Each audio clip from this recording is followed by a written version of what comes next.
Granny Agatha, I think you forgot to give Santa my wish list. Oh, my dear Lily, Santa doesn't bring great gifts to bad kids. I tried so hard to be a good kid this year. I know, sweetie, you are one. Well, maybe Santa thought a lump of coal is all you deserve because you're Katie's child. Agatha, that's not funny. I am Katie, Lewis's wife and Lily's mother. Let me tell you about the Christmas when my mother-in-law gifted my daughter a lump of coal until she wished it was gifted to her instead. The holiday season was in full swing and our family was busy preparing to celebrate Christmas at my mother-in-law's house. As I gathered the necessary items and packed our bags, I couldn't help but feel a mix of excitement and apprehension. Lily, our adorable daughter, was jumping up and down with a huge grin on her face as she couldn't contain her enthusiasm. Mommy, I can't wait to see Granny Agatha. Do you think Santa will give me an amazing gift this year? Of course, I'm sure he will, sweetheart. You have been such a good girl all year. Santa will surely notice all the kind and helpful things you have done. Lily's face lit up with joy, and she eagerly shared some of the things she had done to be a good kid this year. I helped Mrs. Johnson carry her groceries, and I made sure to share my toys with my friends at school. I hope Santa brings me exactly what I asked for in my wish list. I wrote dollhouse with a garden, a new set of coloring markers, a book about magical adventures, and a fluffy stuffed unicorn. Oh, that sounds like a wonderful list, Lily. Santa always tries his best to bring the gifts children wish for, so don't worry. As we continue to get ready, I turned to my husband and asked, do you think we should still get Lily a gift? Oh, no, don't worry. My mom already said that she bought presents for all her granddaughters and told us not to worry about it. But, I don't know. I feel bad celebrating Christmas empty-handed, especially for our daughter. You know how my mother can be, Katie. She adores the kids and always wants to be the star of the holiday, showering them with gifts. I'm sure she's just too excited and couldn't resist buying them something special and perhaps personal. You're probably right. We should go to your mother's house now. With that, we decided to go along with Agatha's wishes and not get Lily an additional gift. Instead, we looked forward to the joy that awaited us at Agatha's house, where the spirit of Christmas and the love of family would be the greatest gift of all, or so I thought. As we stepped through my mother-in-law's door, she greeted us with warm hugs and smiles. There were twinkling lights, festive decoration, a grand Christmas tree, and the aroma of freshly baked cookies that made my daughter shout with glee. As the night went on, we gathered around the Christmas tree. Lily and her cousins eagerly awaited the moment to open their gifts. One by one, the other grandchildren tore open their presents, revealing delightful surprises. Little Trisha gasped with joy when she unwrapped a beautiful princess costume with a tiara. Wow, a princess costume! I'm going to be the prettiest princess ever and kiss my handsome prince. Little Tommy opened his gift and couldn't stop giggling when he found a set of toy cars and a huge racetrack. Look, Mommy, cars! Vroom, vroom! I'm going to race them. As the children admired their presents, their parents gently reminded them, "Don't forget to thank Granny Agatha for these amazing gifts. She made sure Santa knew exactly what you wished for." Granny, did you really give Santa our wish list? Well, of course. Santa and I are old friends, you know. I make sure to pass along your wishes every year. They wasted no time and rushed to Granny Agatha, showering her with hugs and kisses. Hooray, Granny Agatha, you're the best! After seeing her cousins' gifts, Lily's excitement grew. With eager hands, she tore open her gift, her heart beating fast with anticipation. But to her dismay, all she found inside was a lump of coal. Tears welled up in Lily's eyes as she turned to her grandmother, obviously sad and disappointed. "What is this?" Why is mine like this? Granny, I think you forgot to give Santa my wish list. Agatha chuckled at my daughter's reaction. Oh, my dear Lily, Santa doesn't bring great gifts to bad kids. Lily ran to me and cried harder. I tried so hard to be a good kid this year. I know, sweetie. You're a good kid. I wrapped my arms around her in a reassuring hug while giving a dead stare to my mother-in-law. I knew she never liked me, but to bring my kids into this is just too low even for her. Well, maybe Santa thought a lump of coal is all you deserve because you're Katie's child. As Agatha's callous joke fell from her lips, I reprimanded her sternly. Agatha, that's not funny. Lily is just as special as her cousin, and we should treat her with love and respect. The other grandchildren, not fully grasping the impact of their words, laughed and teased Lily, unknowingly hurting her feelings. I can't believe this is how we are spending our Christmas. I didn't want it to continue any longer. So I turned to my husband and said, I am not going to tolerate this disrespect to our child, especially on Christmas. We are leaving. Louis hesitated, torn between staying with his family and supporting me. Oh, come on. Can't you take a little joke? Lily's grandmother's obviously joking. I glanced back at Lily, who was trying to play with her cousin's toys, but was being pushed away. She looked more and more downcast with each rejection. Fine, you can stay, but Lily and I are leaving. I couldn't bear to see her like this, so I gently took her hand and led her outside. Leave that lump of coal behind, sweetheart. You don't need to carry it with you. But it's from Santa. Maybe if I keep it, he will see that I'm a nice kid and I'll get a better gift next year. I smiled at her resilience and decided to let her keep it as a reminder of her kindness. I knew that this experience had left a mark on her, so I decided to turn things around towards a more positive light.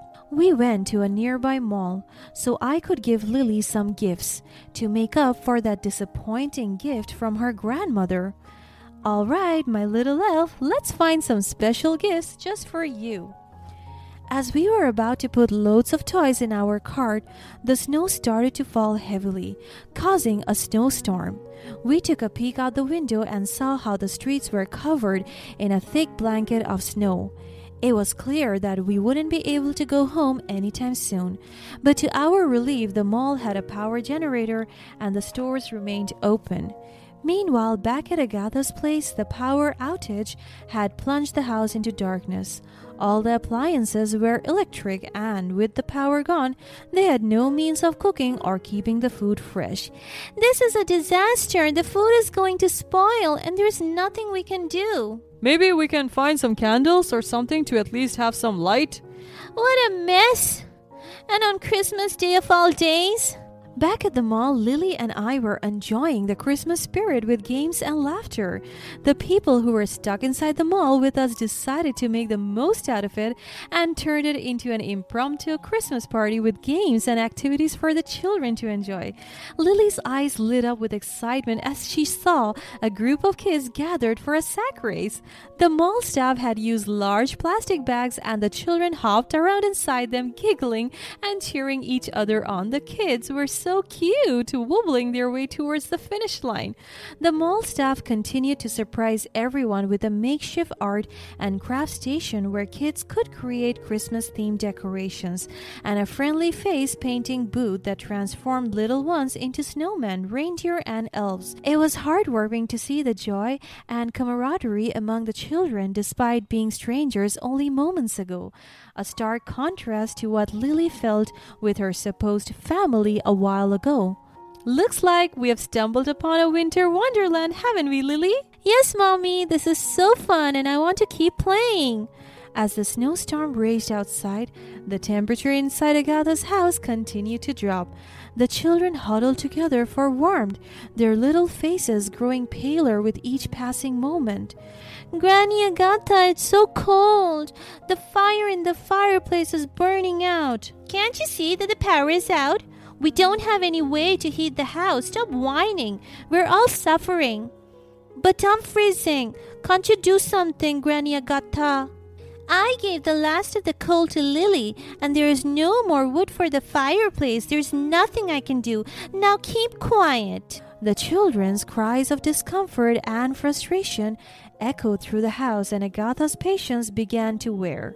Agatha rushed to find her phone, dialed my number, and anxiously waited for me to pick it up. But there must have been issues with the phone reception due to the snowstorm, so it went to voicemail. Katie, it's me, Agatha. Please come back and bring the lump of coal with you. It's getting really cold here, and I don't know what to do. I need you and Lily. I'll make it up to her, I promise. I'll buy her the biggest and most expensive toy there is. The coldness in Agatha's house seemed to intensify.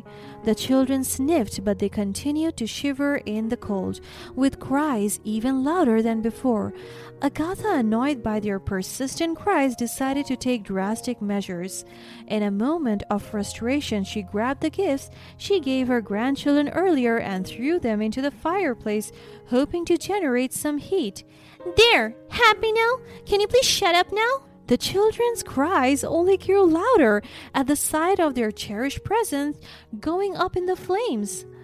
Agatha's attempts to bring warmth to the house had backfired, and she regretted her impulsive action. What have you done, Mom?